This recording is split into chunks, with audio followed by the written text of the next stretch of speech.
questo esercizio andiamo ad eseguire un ponte con i piedi sollevati sulla panca.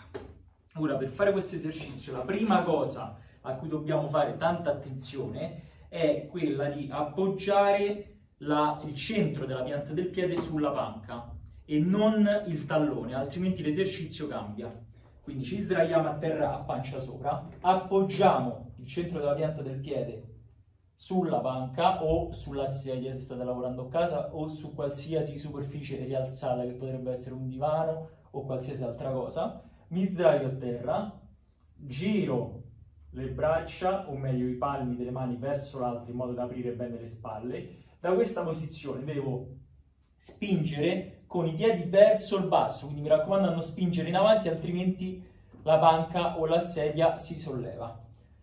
Quindi giro le mani, addome contratto, spingo con i piedi verso il basso, stringo i glutei, cerco di arrivare più in alto possibile senza però inarcare la schiena, quindi addome sempre contratto, ombelico verso il mento, stringo forte almeno un secondo e ritorno piano piano giù e riparto.